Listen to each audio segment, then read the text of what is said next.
Hello everyone, मोहित study IQ centre में आपका स्वागत है।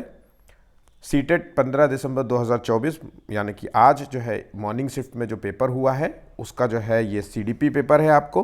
तो इसके जो है आंसर की जो है आपको दे रहा हूँ, उसको जो है देख लीजिए और आप हमें कमेंट करके बताइएगा कि जो है आपके कितने क्वेश्चंस जो है सही हुए हैं।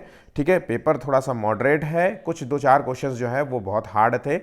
बहुत सारे बच्चों को जो है इसमें जो है कंप्लेन आ रही कि सर बहुत ज़्यादा हार्ड है। तो आइए देखते हैं क्या क्या क्वेश्चंस हैं और क्या कुछ क्वेश्चंस में जो है कंफ्यूजिंग भी रहेगा कि जो है इसका आंसर आयोग क्या देगा, ये उन पर जो है निर्भर करता है, मतलब सीबीएसई के द्वारा जो है निर्भर करता है। ठीक है, तो सीडीपी का पेपर है, पेपर टू है, याद रखिएगा पेपर 2 है, मॉर्निंग शिफ्ट का है और 15 जो है दिसंबर का पेपर है, यानी कि आज का पेपर है। चलिए आइए देखते हैं, फटाक से जो है आंसर्स जो है मिला लीजिए। पहला क्वेश्चन देखिए यहाँ पे दिया हुआ है, दृष्टिबाधित बच्चों को की ज़रूरत को पूरा करने के लिए सहायक तकनीकी उपकरणों के उदाहरणों में क्या शामिल है। तो देखिए दृष्टिबाधित बच्चा है तो जिसमें वैकल्पिक जो है यहाँ पे आंसर देखना है। तो यहाँ पे वैकल्पिक कंप्यूटर इनपुट उपकरण, ब्रेल जो है,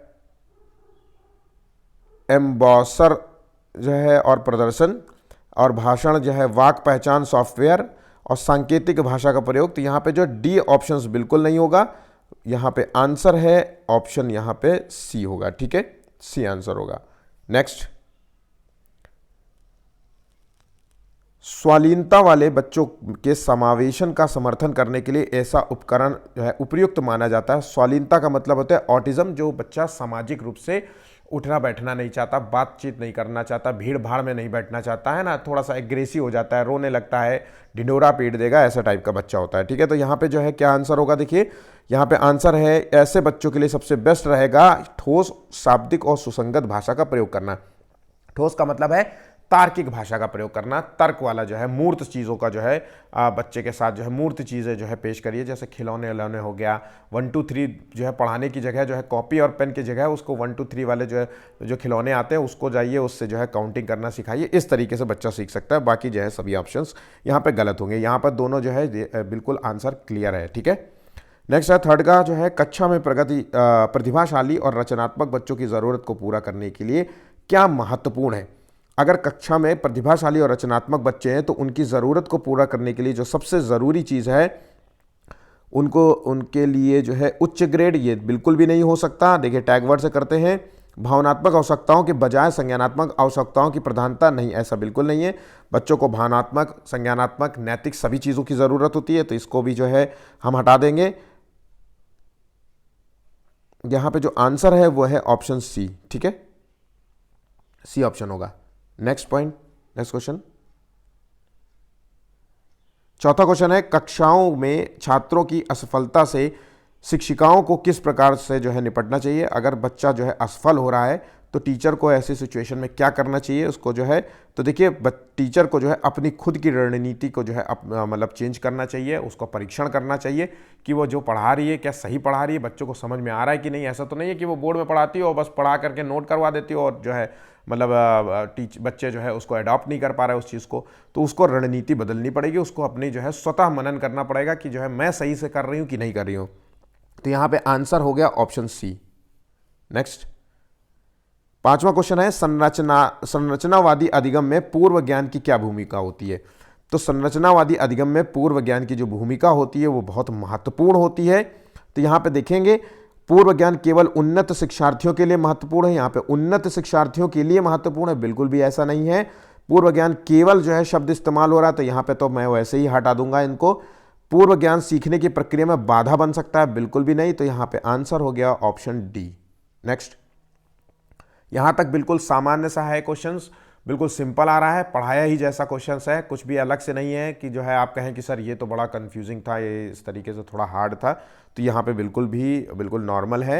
यहाँ पे जो सीबीएसई भी आंसर देगा तो इससे जो है चेंज नहीं कर सकता। ठीक है, छठवें का है, एक संरचनावादी कक्षा में शिक्षक छात्रों को स्वनिर्देशित शिक्षार्थी बनाने में कैसे सहायता कर सकता है। तो एक संरचनावादी कक्षा में टीचर जो है बच्चों को स्वनिर्देशित जो है छात्र बनाने में, स्टूडेंट बनाने में कैसे निर्देशित करेगा। तो यहाँ पे जो आंसर है इसका छठवें का, देखिए बच्चा जो है ऐसे मदद करेगा कि छात्रों को अपने स्वयं से सीखने की जिम्मेदारी लेने और स्वनियमन जो है कौशल विकसित करने के लिए प्रोत्साहित करना चाहिए। आंसर है यहाँ पे ए।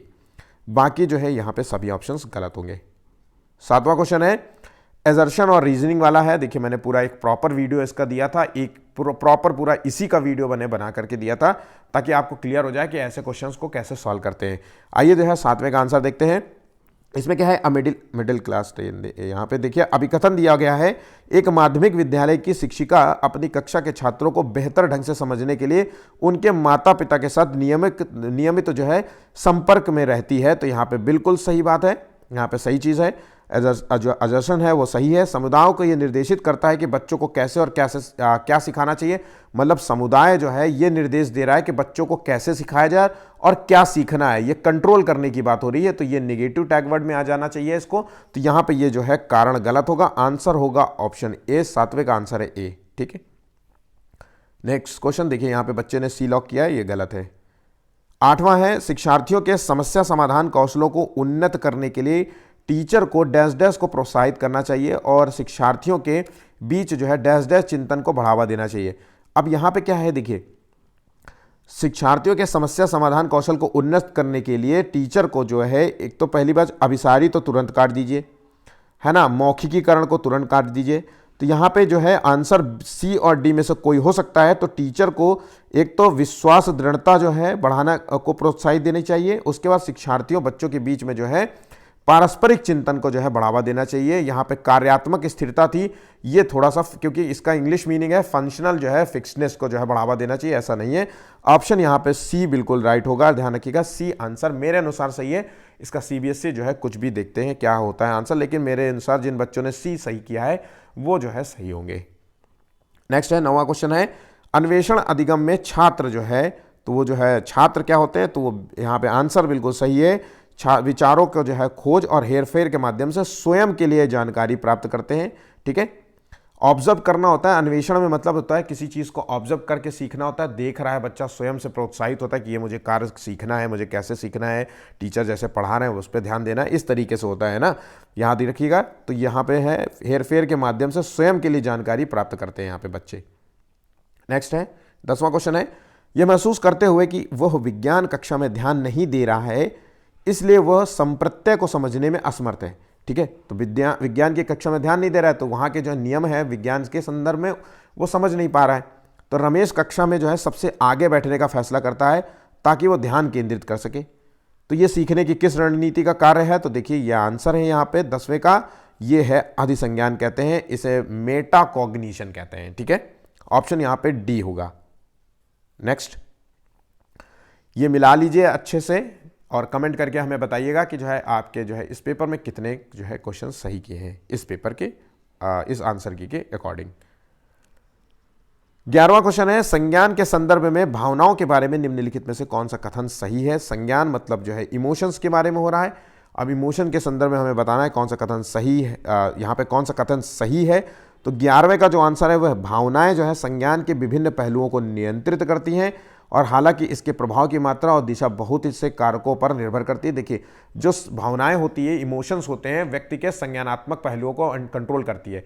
जैसे आप सबसे अधिक जो है भावनाओं में होंगे, जैसे एग्रेशन, गुस्से में होंगे, और गुस्से में अगर आपने कोई भी डिसीजन लिया तो ऑब्वियसली जो है आपने अगर गुस्से में कोई भी डिसीजन लिया तो वो आपका डिसीजन गलत भी हो सकता है, बहुत बड़ा कोई हो सकता है ना। यहाँ तक कि कभी कभी गुस्से में देखिए आदमी मर्डर कर देता है, तो वो सारी चीज़ें होती हैं। तो यहाँ पे आंसर है ऑप्शन ए, बिल्कुल सही जवाब होगा। आंसर जिन्होंने लॉक किया है वो सभी सही है, इस बच्चे ने जो है ए सही किया है। नेक्स्ट है 12वां का क्वेश्चन है, देखिए 12वां क्वेश्चन है शिक्षक छात्रों में आंतरिक प्रेरणा को कैसे बढ़ाता है। बहुत सिंपल सा है, आंतरिक प्रेरणा मतलब बच्चे के अंदर जो है स्वयं से प्रेरणा है किसी कार्य को करने के लिए, जब वो कार्य के लिए उत्साहित होता है, आनंदित महसूस होता है। आपको मैंने बार बार कहा था कि आंतरिक प्रेरणा के लिए आनंद शब्द याद रखिएगा, तो सीखने का आनंद पैदा करता है। पुरस्कार देना और ये सब इनाम देना ये बाहरी प्रेरणा का उदाहरण है। किसी की सजा को हटाने का प्रलोभन देना और नकारात्मक पुनर्वरण देना, यहाँ पे जो है आंसर होगा बी। नेक्स्ट, अभी तक यहाँ पर कोई भी कंफ्यूजन नहीं है एक क्वेश्चन को छोड़ करके। नेक्स्ट है 13वां क्वेश्चन है निम्नलिखित में से कौन सा कथन आंतरिक और बाहरी अभिप्रेरणा के बीच में से है बीच संबंध का सही वर्णन करता है। अब देखिए यहाँ पे दोनों के बीच जो है संबंध जो है बताना है। तो यहाँ पे जो 13वें का आंसर जो है वो है आंतरिक और बाहरी अभिप्रेरणा दोनों एक व्यक्ति के व्यवहार को प्रभावित करती हैं। मतलब आंतरिक, ये दोनों अभिप्रेरणाएं जो होती है, जो इमोशंस होते हैं, जो है होते हैं, ये दोनों के जो है व्यक्ति के जो है व्यवहार नेचर को जो है प्रभावित करती है। बिल्कुल सही जवाब है यहाँ पे, लेकिन एक दूसरे से स्वतंत्र रूप से कार्य करती है। यहाँ पे जो है आंसर होगा ए। यहाँ पे जटिल तरीके से अंतःक्रिया करती हैं, ये बिल्कुल भी नहीं है। एक दूसरे से अभिप्रेरणा प्रभाव यहाँ पे हटा दीजिए। परस्पर अनन्य है, इसको हटा दीजिए, लेकिन बाहर जो है इसके तरीके, यहाँ सब आंसर हो गया ए। ठीक है, 14वां का आंसर देखते हैं। 14वां है, उन बच्चों में अकादमिक प्रदर्शन और बौद्धिक क्षमताओं में धीरे धीरे सुधार आता है जो वंचित परिवेश को छोड़ करके समृद्ध परिवेश में प्रवेश करते हैं। मतलब जो बच्चे अगर आपको सीखना है, कहा जाता है ना, एग्जाम्पल आपने कई बार हमने दिया होगा कि बच्चे जब आपको अगर सीखना है तो आपको अपना पिंजरा छोड़ना पड़ता है। आप जब तक घर से बाहर नहीं निकलेंगे तो कैसे सीखेंगे? तो किसी कार्य को सीखने के लिए पहले उसके लिए कोशिश तो करनी पड़ेगी। अब बिना बैठे तो कोई कार्य सीख नहीं पाएंगे। तो ये जो है आंसर है यहाँ पे। उपयुक्त तर्क जो है किस ओर बहस की ओर इशारा करता है? तो यहाँ पे कई बच्चे जो है आनुवांशिकता और बनाम पर्यावरण कह रहे होंगे, तो यहाँ पे ये आंसर मेरे अनुसार नहीं होगा। यहाँ पे है आंसर विभेदीकरण बनाम एकीकरण। आंसर होगा ऑप्शन बी। नेक्स्ट 15वां आंसर देखिए, 15वें का क्या है? जब हम बचपन को एक ही श्रेणी में देखते हैं तो हम जेंडर, जातीय, सामाजिक वर्ग के संबंधों में बच्चों के बीच सामाजिक और सांस्कृतिक अंतर खो देते हैं। और ये बात बिल्कुल सही है। हम बच्चे को एक ही श्रेणी में नहीं रख सकते, क्योंकि हर बच्चे का डेवलपमेंट, हर बच्चे का सामाजिक जो है पहचान, हर बच्चे के सांस्कृतिक पहलू अलग अलग होते हैं और हमें उन पर, क्योंकि बच्चे का जो डेवलपमेंट होता है इस पर टिका होता है। वाइगोस्की ने तो यहाँ तक कहा है कि बच्चे का जो विकास होता है, डेवलपमेंट होता है, वो सामाजिक और सांस्कृतिक जो है अंतःक्रिया से होता है। तो यहाँ पे तो ये बात बिल्कुल सही कही जा रही है। अब बचपन एक सामाजिक संकल्पना, ये तो हमें भी पता है, ये भी बिल्कुल सही है। तो यहाँ पे आंसर हो गया ऑप्शन सी। यहाँ पे बच्चे ने जो है सही आंसर लगाया है। नेक्स्ट 16वां देखते हैं। निम्नलिखित में से कौन सा कारक जो है जीन पियाजे द्वारा प्रस्तावित संज्ञान में परिवर्तन करने वाले कारकों में से नहीं है? बहुत ही सिंपल क्वेश्चन है। मैंने बार बार कहा था कि जीन पियाजे से 2-3 क्वेश्चन, वाइगोस्की से 2-3 क्वेश्चन आपको मिलेंगे, जो कि मिल रहे हैं। ठीक है, तो यहाँ जीन पियाजे के बारे में जो है वो सांस्कृतिक उपकरण, सेम टू सेम क्वेश्चन बिल्कुल ऐसे ही एग्जैक्ट रख दिया है। कई बार ये सीटेट में पूछा गया है, मेरे ख्याल से 4-5 बार से कम नहीं ये क्वेश्चन आया होगा। बिल्कुल सेम वर्ड सामाजिक उपकरण के बारे में जो है वाइगोस्की का जो है कथन था। ठीक है, 17वां देखते हैं। जीन पियाजे ने माना कि सीखने की प्रक्रिया पूरी तरीके से आनुवांशिकता पर निर्भर करती है। तो यहाँ पे देखिए ये चीज़ जो है गलत लग रही है मुझे। 17वें का आंसर देखिए, जीन पियाजे ने माना कि सीखने की प्रक्रिया में पूरी तरीके से आनुवांशिकता पर निर्भर करती है। यहाँ पर तो बल्कि जीन पियाजे ने कहा था कि वातावरण से बच्चा सीखता है। ठीक है, विकास आनुवांशिकता और पर्यावरण के बीच पारस्परिक जो है क्रिया का परिणाम है। तो यहाँ पे जो है ये अधिकथन जो है वो गलत है और कारण यहाँ पे सही है, क्योंकि बच्चे का जो डेवलपमेंट होता है वो हेरिडिटी और परस्पर जो इन्वायरमेंट की अंतःक्रिया से होता है। इन दोनों का जो है प्रबल होना, इन दोनों का सही होना बहुत ज़रूरी है एक बच्चे के विकास में। तो यहाँ पे देखिए ए गलत है और आर सही है, ए सही। यहाँ पे तो देखिए ऑप्शन ही तो है और गलत दिया गया है। तो हम इसको जो है, या तो ये तो बिल्कुल सही है ना, आर सही है, तो इसको हम ए भी सही मान लेते हैं। तो यहाँ पे हम सी रखेंगे। ठीक है, वैसे तो ये क्वेश्चन हो सकता है कि या तो नंबर दे के जाएगा सबको, या तो ये क्वेश्चन बाहर हो जाएगा। ठीक है, याद रखिएगा। नेक्स्ट 18वां। जीन पियाजे के अनुसार जब बच्चे अपने मौजूदा संज्ञानात्मक संरचनाओं के अनुसार नए अनुभव को नहीं सीख पाते हैं तो वे डैश डैश अनुभव करते हैं और उनका डैश डैश का सहारा लेते हैं। तो यहाँ पे बच्चे जो है ऐसी सिचुएशन में असंगति और अनुकूलन का सहारा लेते हैं। ठीक है, तो यहाँ आंसर है ए। नेक्स्ट जीन पियाजे, देखिए पियाजे कितना इंपॉर्टेंट था, अब आप समझ गए होंगे। ठीक है, जीन पियाजे बच्चों को डैश डैश के रूप में देखते हैं और वाइगोस्की बच्चों को किस रूप, डैश डैश के रूप में देखते हैं। तो वाइगोस्की तो सामाजिक जो है रूप से देखेंगे, सामाजिक सक्रियकर्ता के रूप में देखेंगे। तो निष्क्रिय तो हटा दीजिए। यहाँ पे जो है बच्चे को सक्रिय हेरफेर कर्ता के रूप में और सामाजिक संदर्भ में सक्रिय कर्ता के रूप में। आंसर होगा ऑप्शन यहाँ पे डी होगा, 19 का डी। नेक्स्ट 20वां है। लॉरेंस कोल्बर के सिद्धांत में नैतिक विकास की अवस्था के निर्धारण के आधार क्या हैं? तो व्यक्ति की आयु यहाँ पे इंपॉर्टेंट है। व्यक्ति द्वारा जो है दिया गया उत्तर चोरी के पक्ष में या विपक्ष में, तो यहाँ पे ऐसा बिल्कुल नहीं है। यहाँ पे नैतिक विकास का जो है उदाहरण जो है, यहाँ पे आंसर है ए और सी, ऑप्शन यहाँ पे डी होगा। नेक्स्ट, लेव वाइगोस्की के अनुसार संज्ञानात्मक विकास के मायने क्या है? तो संज्ञानात्मक विकास जो है उन्होंने सामाजिक सांस्कृतिक जो है मायने उन्होंने दिए थे। तो यहाँ पे देखिए पर्यावरण के अनुकूलन ढलना सीखना, ये पियाजे ने दिया था, ध्यान रखिएगा। पर्यावरण अनुकूलन के संदर्भ में बात कही थी पियाजे से। तो यहाँ पे आंसर जो है वो होगा 21वें का सी, मनोवैज्ञानिक उपकरणों के उपयोग में महारत हासिल करना। ठीक है, अब मनोवैज्ञानिक उपकरणों मतलब जो है से महारत हासिल करना, यहाँ पे बच्चा जो है बहुत सारी चीज़ हो सकती है। यहाँ पे इनर स्पीच हो सकता है, यहाँ पे प्राइवेट स्पीच हो सकता है, जहाँ पे बच्चा जो है स्वयं की प्रॉब्लम्स का सॉल्यूशन जो है अपने जो है आंतरिक मन से सोच करके जो है करता है। तो यहाँ पे आंसर हो गया सी होगा। ठीक है, लेकिन डी आंसर बिल्कुल भी नहीं होने वाला, क्योंकि पर्यावरण के अनुकूलन ढलना सीखना ये कथन जो है पियाजे का था कि बच्चा अपने आसपास के माहौल, अपने आसपास के वातावरण से सीखता है। 22वां है, बहुत ही सिंपल जा रहा है क्वेश्चन। देखिए, लेव वाइगोस्की के अनुसार शिक्षार्थियों की समीपस्थ जो है विकास के क्षेत्र के माध्यम से प्रगति में मदद करने में डैश डैश की आवश्यकता होती है। तो यहाँ पे आंसर है, देखिए, अधिक जानकार अन्य। यहाँ पे समीपस्थ विकास क्षेत्र के माध्यम से प्रगति में मदद करने के, तो मोर नॉलेज अदर्स। व्यक्ति को जो है अपने से अधिक, जो बच्चा सीख रहा है उसको तो पता ही नहीं है, तो उससे अधिक नॉलेज वाला व्यक्ति जो है उसको सारी जो है चीज़ों के बारे में बताएगा। ठीक है, जैसे आपको सीटेट के बारे में कुछ नहीं पता हो तो टीचर ही आपको बताएगा ना, तो क्योंकि उसके पास उसकी नॉलेज है। ठीक है, तो यहाँ पे आंसर हो गया ऑप्शन डी। 23वां है, हॉवर्ड गार्डनर ने प्रस्तावित किया था बुद्धि क्या है? तो देखिए, बहुत है, बार बार मैंने बताया कि हॉवर्ड गार्डनर, बुद्धि वाला क्वेश्चन आएगा ही आएगा। तो यहाँ पे देखिए बुद्धि क्या है, ये है बुद्धि को इन्होंने 23वें का आंसर है यहाँ पे सी को अलग अलग प्रकार से विभाजित किया था। हॉवर्ड गार्डनर ने मल्टीपल इंटेलिजेंस का सिद्धांत दिया था, 9 प्रकार की बुद्धि बताई थी, हर प्रकार की बुद्धि का जो है उन्होंने एक्सप्लेन किया था कि किस प्रकार की लक्षण वाली बुद्धि को क्या कहेंगे। तो यहाँ पे आंसर हो गया सी। 24 का देखते हैं, प्रगतिशील जो है शिक्षा क्या है? तो यहाँ पे जो है प्रगतिशील शिक्षा में जो है शिक्षा के प्रति दृष्टिकोण और उन जो व्यक्तिगत शिक्षा और छात्र केंद्रित कक्षाओं पर जोर देता है। तो आंसर हो गया ऑप्शन डी। नेक्स्ट, 25वें का देखते हैं। 25वें का आंसर है यहाँ पे माध्यमिक विद्यालय में लड़कियां अक्सर चुप रहती हैं, कक्षा की चर्चाओं में उनकी गैर भागीदारी होती है। बिल्कुल भी नहीं ऐसा। आनुवांशिक बनावट को देखते हुए लड़कियां माध्यमिक में चुनौतीपूर्ण पाठ्यक्रम को समझने और उसका सामना करने में असमर्थ होती है। यहाँ पे दोनों ही कथन गलत हो जाते हैं, ऑप्शन बी।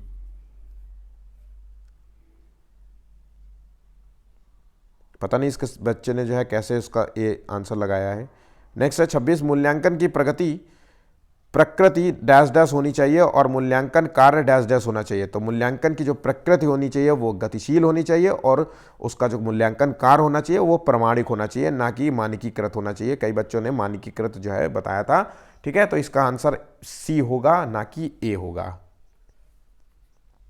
27वां क्वेश्चन है, असर्शन दिया गया है, एक ऐसा उपयुक्त मानना है कि अधिगम के लिए आकलन करते समय मानकीकृत परीक्षणों पर निर्भर नहीं करना चाहिए।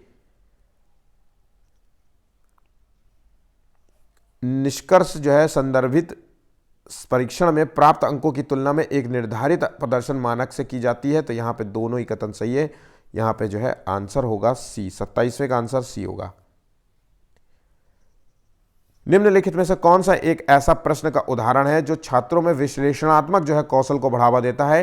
तो विश्लेषणात्मक कौशल को बढ़ावा देता है मतलब बच्चे के अंदर सोचने की क्षमता को बढ़ावा दे रहा है। बच्चा सोचेगा, चिंतन करेगा, मनन करेगा, उसके आंसर देगा। अब सारी चिंतन टाइप का जो है सवाल है यहाँ पे। तो यहाँ पे बच्चा जो है स्तनधारियों ने अपने को वातावरण के प्रति जो है कैसे अनुकूलित किया है, इसका आंसर देना है। तो ऑप्शन यहाँ पे ए होगा। 28वें का आंसर है ए। 29वां आंसर है, देखिए 29वें का एक समावेशी कक्षा विभेदित जो है निर्देश का पालन नहीं करती है। समावेशन जो है एक नीति है को एक जैसे सीखने के लक्ष्यों, वन सेकेंड प्लीज, समावेशन एक नीति है जो एक जैसे सीखने के लक्ष्यों, रणनीति, मूल्यांकन विधियों को प्रदान करे और समान अवसरों पर जोर देती है। तो यहाँ पे जो आंसर है वो देखिए, आंसर कौन सा है, पहले क्वेश्चन तो कंफ्यूजन हो गया मुझे। यहाँ पे आंसर होगा ऑप्शन यहाँ पे डी, बिल्कुल राइट होगा। ठीक है, दोनों सही है लेकिन व्याख्या नहीं करता। नेक्स्ट, तीसरा है, आखिरी क्वेश्चन है, प्रथम जो है व्यक्ति जो है प्रथम भाषा का उपयोग जैसे कि अधिगम अक्षम छात्रों के बजाय अधिगम अक्षमता वाले छात्रों के संबोधन का उपयोग करना। यहाँ पे आंसर है देखिए, तीसरे का है, ये है समावेशन के मानवाधिकार दृष्टिकोण के अनुरूप। आंसर होगा यहाँ पे डी। ठीक है, यहाँ पे जो है सीडीपी का पेपर 2 15 दिसंबर मॉर्निंग शिफ्ट वाला पेपर यहाँ पे समाप्त होता है। आंसर की चेक कर लीजिएगा, कमेंट करके बताइएगा आपके जो है कितने क्वेश्चन सही हुए हैं यहाँ पे। ठीक है, नेक्स्ट जो है आपको ईवीएस और हिंदी का भी आपको कुछ जो है देर में आपको मिल जाएगा इसी चैनल में। अभी के लिए बस इतना ही।